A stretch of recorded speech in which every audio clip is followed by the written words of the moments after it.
Hi అండి, నేను మీ లలితా బీశెట్టి. భగవద్గీతలోని ఈరోజు 15వ అధ్యాయం చదువుతున్నానండి. దీనిలో కూడా 20 శ్లోకాలు ఉంటాయి. నేర్చుకోవడానికి ఈజీగా ఉంటుందండి ఈ చాప్టర్ కూడా. ఓం శ్రీకృష్ణ పరబ్రహ్మణే నమః. శ్రీమద్భగవద్గీత అత పంచదశోऽధ్యాయః. పురుషోత్తమప్రాప్తియోగः.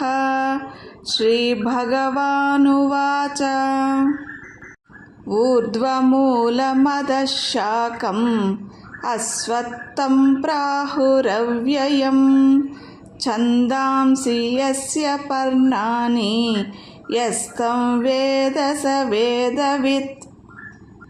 అధశ్చోర్ధ్వం ప్రసృతాస్తస్య శాఖాః గుణప్రవృద్ధా విషయప్రవాలాః. అధశ్చ మూలాన్యనుసంతతాని కర్మానుబంధీని మనుష్యలోకే.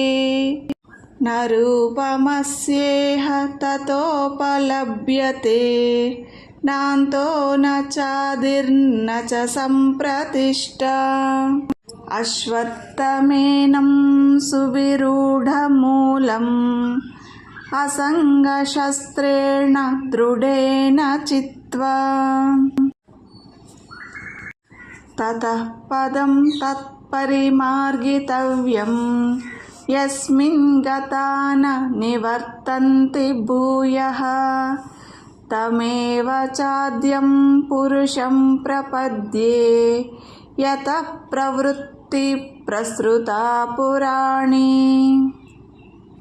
నిర్మాణమోహాజితసంగదోషాః అధ్యాత్మనిత్యా వినివృత్తకామాః.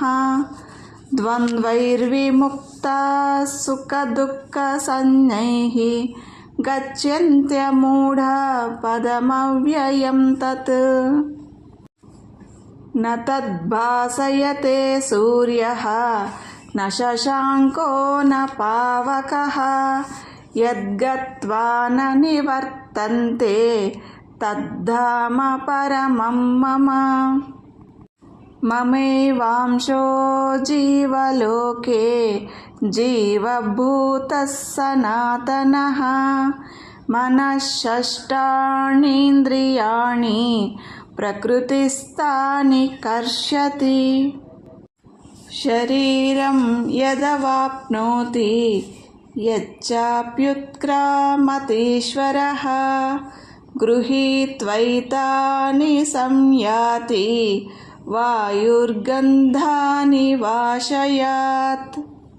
శ్రోత్రం చక్షుస్పర్శనం చ రసనం గ్రాణమేవ చ. అధిష్టాయ మనశ్చాయం విషయానుపసేవతే. ఉత్క్రామంతం స్థితం వాపి భుంజానం వా గుణాన్వితం. విమూఢా నానుపశ్యంతి పశ్యంతి జ్ఞానచక్షుషః. యతంతో యోగినశ్చైనం పశ్యంత్యాత్మన్యవస్థితం. యతంతోప్యకృతాత్మానః నైనం పశ్యంత్యచేతసః. యదాదిత్యగతం తేజః జగద్భాసయతేఖిలం. యచ్చంద్రమసి యచ్చాగ్నౌ తత్తేజో విద్ధి మామకం. గామావిశ్య చ భూతాని ధారయామ్యహమోజసా. పుష్ణామి చౌషధీ సర్వాః సోమో భూత్వా రసాత్మకః. అహం వైశ్వానరో భూత్వా ప్రాణినాం దేహమాశ్రితః. ప్రాణాపానసమాయుక్తః పచామ్యన్నం చతుర్విధం.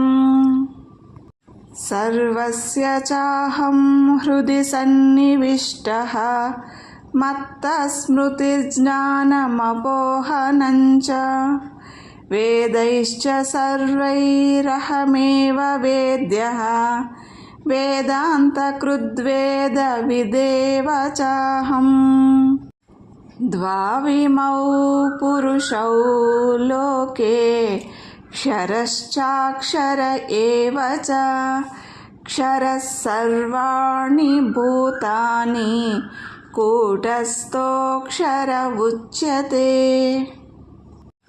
उत्तमपुरुषस्त्वन्यः परमात्मेत्युदाहृतः यो लोकत्रयमाविश्य बिभत्यव्यय ईश्वरः यस्मात् क्षरमतीतोऽहम्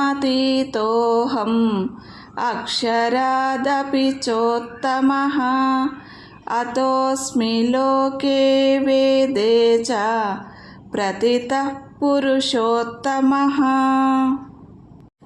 यो मामेवमसम्मूढः जानाति पुरुषोत्तमं स सर्वविद् मां सर्वभावेन भारत इति गुह्यतमं शास्त्रम् इदमुक्तं मया नघ एतद्बुद्ध्वा बुद्धिमान् स्यात् कृतकृत्यश्च भारत। ओम तत्सत् इति श्रीमद्भगवद्गीतासु उपनिषत्सु ब्रह्मविद्यायां योगशास्त्रे श्रीकृष्णार्जुन संवादे पुरुषोत्तमप्राप्तियोगो नाम पंचदशोऽध्यायः।